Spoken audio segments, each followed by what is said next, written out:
strictly TEN construction. There was no private vehicles. Well, they're all private vehicles. Well, he probably hasn't registered to TEN construction, I'm guessing. But your point is, we need to run it through legal, I understand. You need to run it through the insurance company. Yeah. So, before anything is done, you gotta protect the town.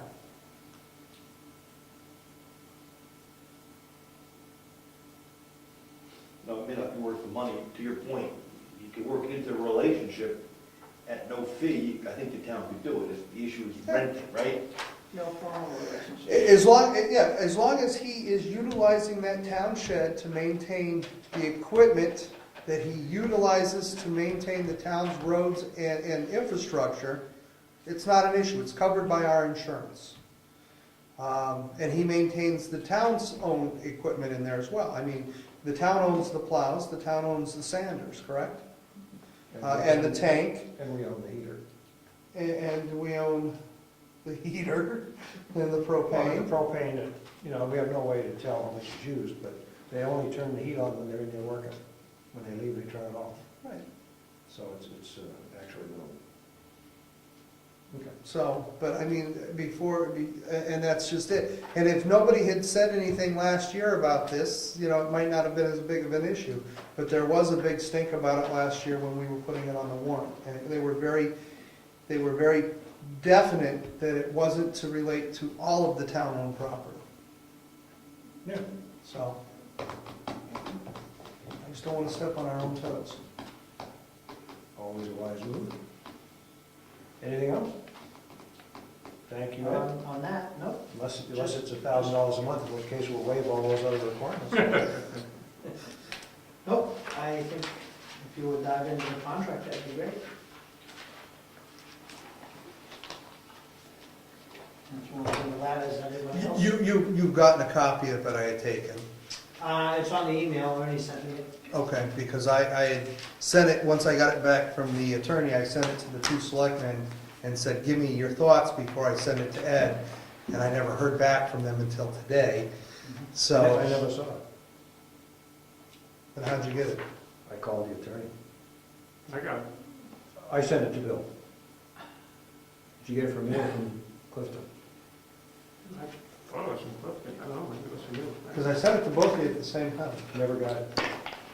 We have a communication problem between emails I then. haven't had anything else, for 2 months. Because I get your emails and I respond back because he sends them request receipt, and I always send that receipt back letting him know that I got it. So we'll have to figure out why our emails aren't talking to each other. Well, if Mr. Brown hasn't had received any emails in 2 months, there's a. Just for me, Just for Just from you. him. just for me. Bill receives my emails, but he doesn't. Perhaps he's. I think he's blocking lost. me. Yes, I think so. He's got me going into the spam folder. Yeah, of course. Okay, so as long as Ed's had a chance to see it. He has. Okay. And I believe he had one question and he has clarified that. It hasn't yet, but it's not something that I'm too worried about. Okay. Laura, They never got back to you? Laura, no. Because I emailed her back and told today, because I got the email from her today, and I told her, go ahead and give you a call back. So she could answer your question. Okay. You'll probably hear from her tomorrow. And I think it was on number 14, indemnification. Yeah.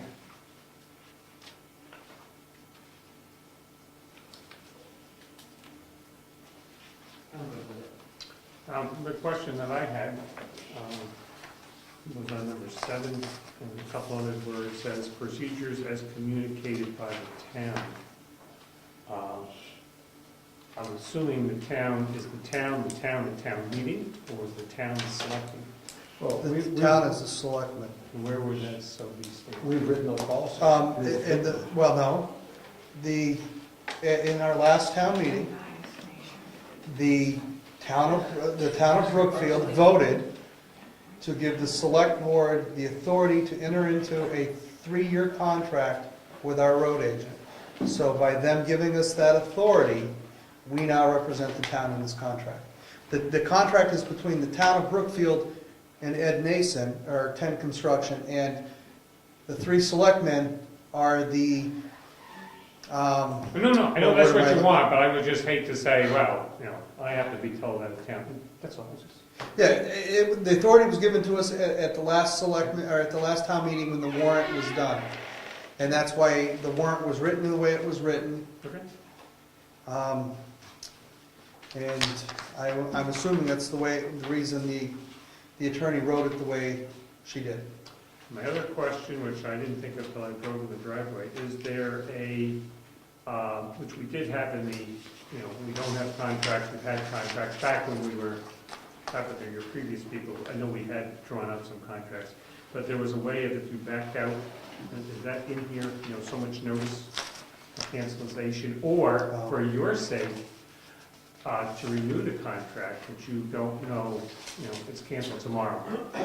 Well, for renewal is to be done, basically, pricing and all of that is to be done at budget hearings, Yeah, negotiated prior to the annual budget hearing which is of the new fall. contract The here. contract's not up till the spring, so that, if you can't reach an agreement, you got 3 or 4 months. Okay, so I'm thinking of you, I'm trying to Well, I protect you in the appreciate sense. So you would have the notice then that Yeah. you would have 4 months, and we would also have 4 months or some time if you were leaving Yeah. us, if you were bailing us.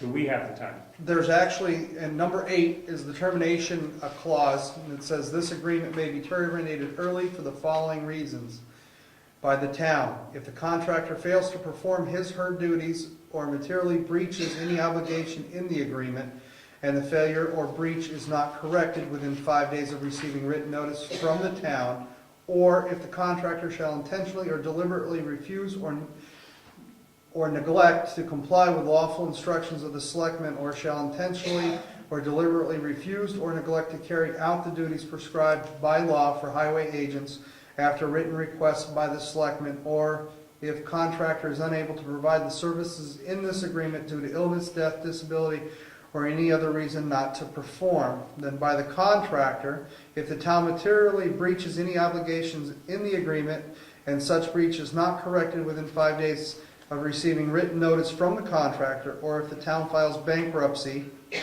or a town fund become unavailable. And there is no 90-day, I don't think you can legally hold somebody if it's not like an at-will employer. I don't know if there's a time frame that, I don't believe that Ed can just arbitrarily quit. I'm obligated. He's obligated Sign to that, do I'm the end of obligated the to do For his the it. entire contract. 3 years. Yes. Unless one of Those- those stipulations right. aren't met. But let me explain for the people in the public. Our road agent for the last, 30-plus years has been basically an at-will contract. We've never had a written contract. There's never a written contract with him. We've actually had a road agent walk into a selectmen's meeting and say, I'm done. So, Give me my check, I'm going home. having a contract is a significant improvement, and it gives Eddie certain legal support that he needs. It obviously gives the selectmen a little bit of protection as well. And how long have you been road agent now? It'll be, this fall will be 6 years. So it's a long-term relationship that we've developed with Ed. We've invested a lot of money into Ed, sending him to school to become a road scholar, a master scholar of roads. We've given him all the support that we can. We give him a hard time once in a while, and we threaten to take his money out of his budget from him from time to time. But Ed's been very good about his budget. He's come under budget almost every year, if not every year. And he has done a good job of getting our roads up to par. So, but this is because we are no longer providing a town truck and Ed is having to buy more and more equipment. Both the town and our road agent, Ed, felt that it was necessary to do a contract. So he has a legal document to help him do what he needs to do in order to provide the services that he's contracting with us. going into a loan agent and say, well, I plow, I have the contract for the town of Brookfield, well, can you prove it? And then he'd have to come back and get a letter from us. This gives him proof saying, I need to buy a new truck, I need to finance it, here's my contract, and so forth, so. Any further discussion? I have one thing I'd like to discuss. Sure. Is how we handle the fuel surcharge. I forget what item it is, but I don't know if you want to sign the bottom of the rate sheet every 3 months. We print off a rate sheet. Where did that see? And would you like to see some of the supporting documents I have for a fuel surcharge?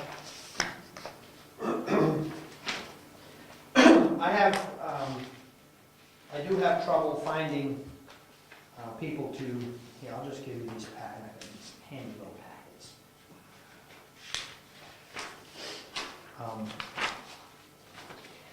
Here's some information. When I have to hire additional trucking, trucking rate is $70 an hour for a triaxle. And if you look at the notes on the slips we get from Ossipee Aggregates, they're averaging $100 an hour. And they're about the cheapest around. So at $70 an hour, I'm okay with it, but at least compensate me for the fuel that's gone up since 2007. Well, my question is when Ossipee Aggregates hauls gravel to us, it comes on a bill and we pay that bill. Correct. Okay, so their trucking fee doesn't really matter. Well, it gives you a guide as to what the going rate is out there. That's why, I understand that, but our rate is a negotiated rate with you. And yes, but my rate should be in line with the average, industry average. and we haven't negotiated, we haven't done anything with these rates since 2007. Correct. Right. So the problem isn't, Well, let me finish. No, as of 5/1/11. That was because that's when this contract was supposed to kick in. The problem isn't that there is a necessarily now needs to be a fuel charge. The problem is you've been so good-hearted to the town that you haven't raised your rates in 4 years. Okay, so you haven't raised your rates in 4 years. You haven't come to us and said, other than in meetings saying, well, we need to deal with a fuel charge. So maybe with the new contract, new rates. That was what you need to do is sit down and give us a new rate sheet to start off this contract with a correct billing amount. You can tell me, Ossipee Aggregates charges $100 to truck. Joe Snow down here charges $90 to truck. I'm gonna charge you $85 to truck.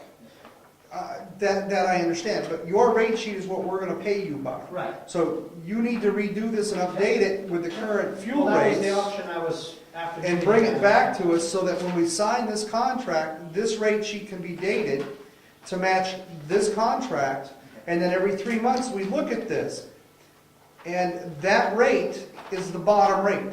Correct. It'll never go below that rate, and it can only increase and decrease to that rate. That's the way that this contract is written. Correct. So if fuel rates go up to $5 a gallon, your rates will adjust for the fuel cost to $5 a gallon. But if it comes back down to where it is at this time of the signing, then that rate will adjust. Back And that's, we Right. review that every 3 months. Right. And that's to be fair to you Right. for the, the expenses of going What up and did you down. say about going down?